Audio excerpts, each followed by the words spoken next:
What's up, guys? Welcome back to 834 Moto Builds. I haven't made a video in a while. 3 weeks ago I had my ACL repaired, so I've just been hanging out on the couch and not really doing a whole lot. Haven't been out in the garage. I've been able to get down here into the Moto Cave a couple times and tinker on some things, but I know I've been teasing you guys with what's down here, and I thought I'd give you guys a tour. It's hard to even know where to start here, but pretty much turned one end of my basement into what I call the Moto Cave. So I've got, let's see, 1, 2, 3, 4, 5, 6 bikes down here right now. It's starting to get a little cramped, but you know, everything still fits and I can still walk around, which is good. Got a lot of memorabilia kicking around. I've got a display case over here. Got some of my old helmets that are kind of like replicas. That, you know, that's a Kevin Windham. That's an old MC. And then there's the Dungey helmet over here. Got a Lamson jersey. This was a jersey he wore overseas. This was actually, I don't even think it was race worn. It was an extra jersey, which is why it doesn't have his number on it. But it is autographed, which is pretty cool. I wore that for Halloween this year. The elastic's pretty worn out, and I could barely get my head through it.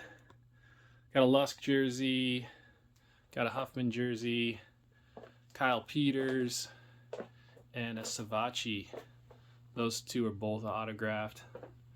Pretty cool. Those are actual race worn jerseys. Got them from a buddy. I did a little work on his bike and he surprised me with these. It was really cool. Got out my old race trophies. Not a lot. I mean, I raced pretty competitively, and you know, as a teenager and into my early 20s, and had a lot of fun doing it. Raced some local stuff in New England.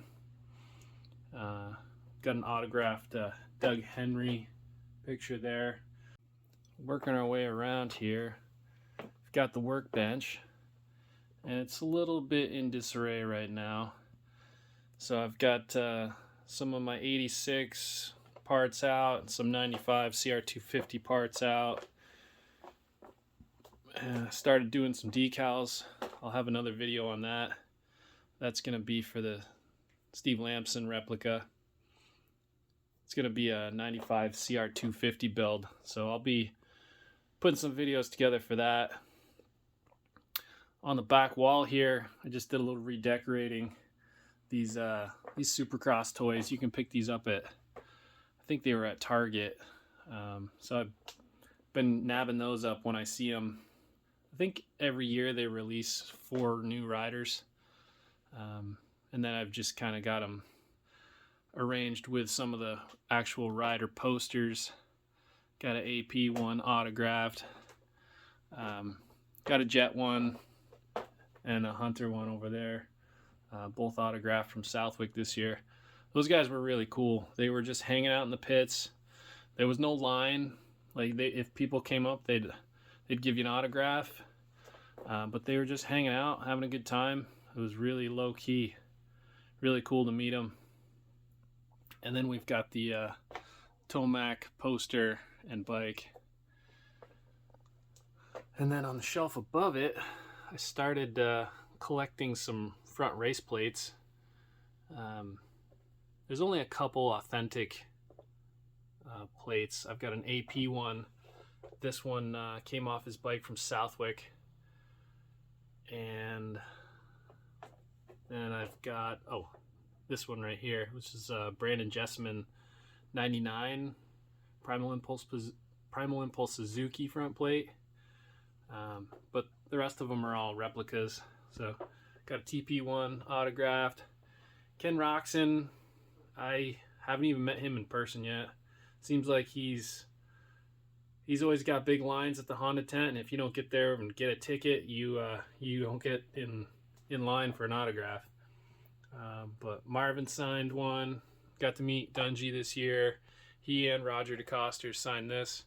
I had a 2012.5 factory edition, and this is the front plate off from it. So got that autographed. Blake Baggett and the Tomac. And that's just a UFO plate. That would be like a McGrath plate if I ever did anything with it. And then I just started hanging these guys up. Sorry for the lighting, but picked up some of these. Just been, whenever I find a good deal on them. It's pretty crazy what they're going for these days. Crazy money. It's funny if you see some of them, they've got like a KB toy sticker on them for like $3.99, and now they're selling for, you know, some of the really desired ones, like this Stewart one.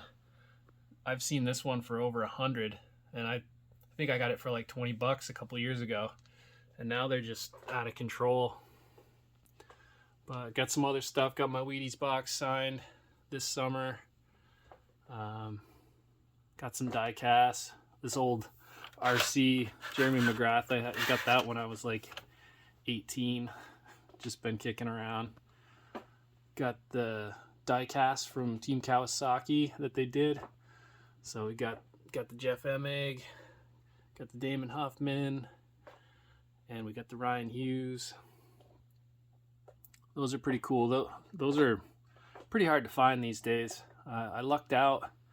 I found the Emig one, and then there was a guy that was selling the other two because he couldn't find the Emig one, and picked them up and got the complete set.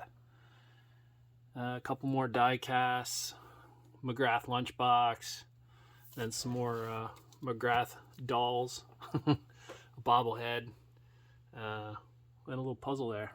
But some cool stuff just to have kicking around. Got a Pastrana rally poster. You've probably seen some of this rally stuff kicking around.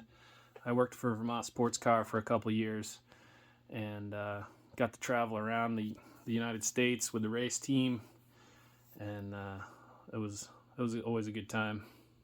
So you probably noticed all these big storage cabinets that I've got, and the office cubicle walls.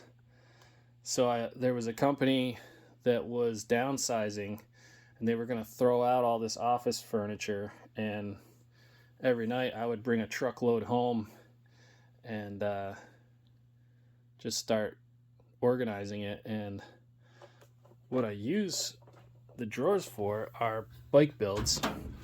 So they've got some 86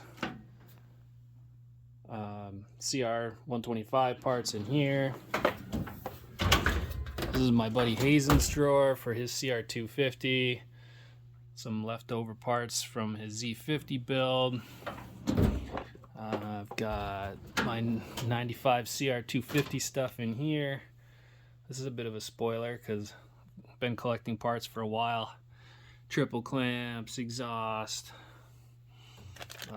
Boy, there's a lot of stuff in here for that bike. I do have like kids stuff in here too. This one's just full of posters.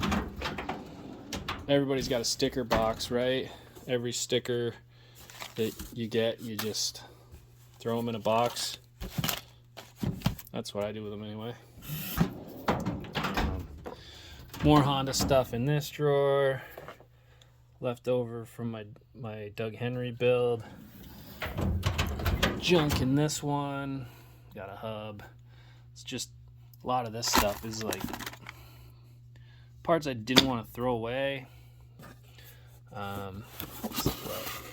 CDI in there. There's random stuff, but I try and organize it by bike. Same with these drawers over here. So I've got a Honda drawer. Flip this banner up. Got a Honda drawer in here. So started stashing away some parts. Got OEM parts in this box that I've started cleaning up. Got a Cowie drawer. This is left over from the split fire build. Got the nasty old seat foam, the old radiators. This little gem, which this is a bike build I'm thinking about doing in the future. This is a KX80 seat cover from 2000, yeah. So thinking about doing a James Stewart replica KX80, which would be pretty damn cool. But yeah, that's pretty much it for the drawers. You guys get the idea. They just keep me organized here down in the shop. So this is my 95 Ryan Hughes split fire replica KX125. I started this bike and finished it before I started this YouTube channel. So I thought I'd just do a walk around and tell you guys a little bit about it. When I picked this thing up, it was a roached out bike, like completely trashed. Got it over in Plattsburgh, New York. I met the guy. He had, the bike and then just boxes of parts in the back of his truck. And when I was looking at the bike, I could tell that the motor mounts had been modified. So I pulled the motor out and looked at it, and sure enough, it was for like a 88 or 89 KX125. So once he realized I figured that out, he came down quite a bit on his price. But anyway, I didn't pay a whole lot for the bike, but I've definitely sunk considerable amount into it. But I wanted to try and get it as close as possible. I'm still not done yet. Once I get back out in the garage, I'm probably going to Cerakote these black, the Master black. I did the clutch lever on the other side, but I'd also love to find period correct handlebars.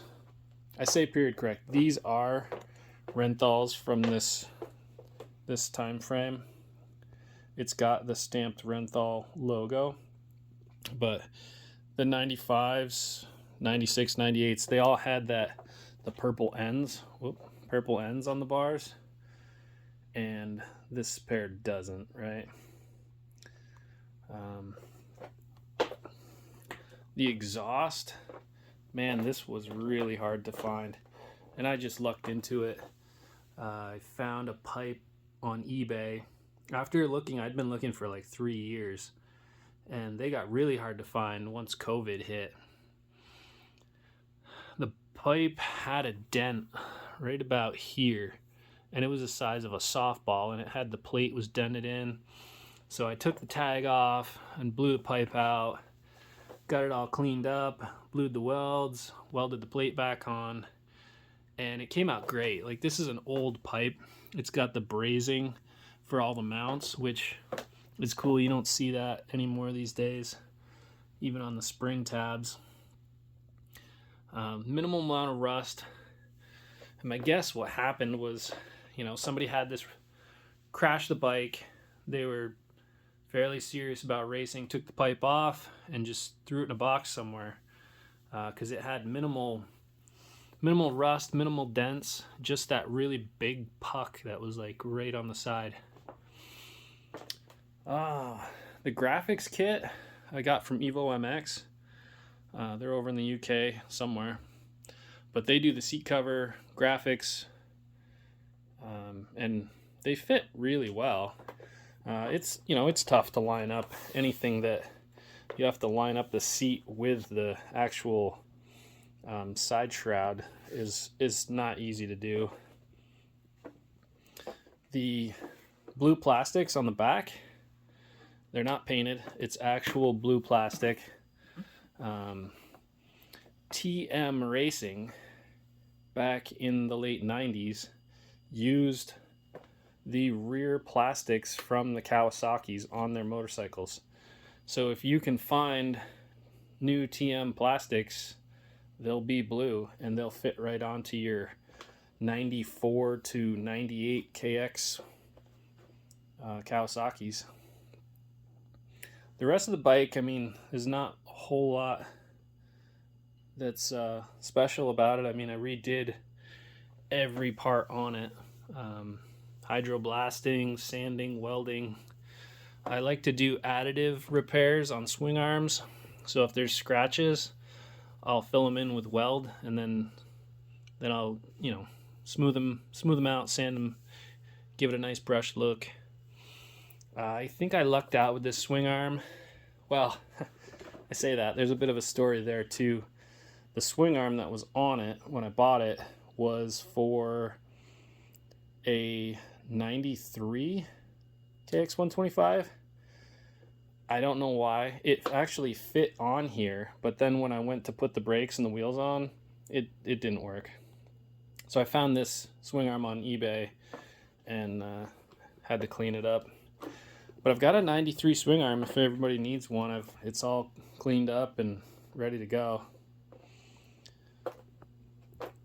Coming around to this side, I don't have very good light over here. But I did, when I bought this, I had to buy this engine because it didn't come with the right one. But when I found this engine, it actually had the Pro Circuit ignition cover on it. So I lucked out and bought the bottom end. Had to buy a cylinder separate, and this motor was a nightmare to put together. The cases were damaged. I had to send the cylinder, after buying the cylinder, I had to send it out and get it replated. It is bored over. I think it's a 167 now. It's got a big piston in it. But everything else, you know, cleaned up, new chain and sprockets, ready to go. Some guys have been asking about these Renthal hand grip covers. I kind of lucked into them from my buddy Greg. He was cleaning out his shop and was just throwing a bunch of stuff away, and these were in with all of that stuff, so they look pretty cool. This Stinger, the silencer itself is brand new, and when I bought it last year right around this time, but it didn't have the old school Stinger on it. But I happened to have an old silencer that had this style Stinger, and I just swapped the Stingers out to give it that proper 90s look. But yeah, that's the Rhino replica in a nutshell. All right, that's part one of the Moto Cave tour. Stay tuned. I'll cover the rest of the Moto Cave. We'll get into that cabinet behind me, and I'll tell you guys a little bit about my two MC bikes that I built. So stay tuned.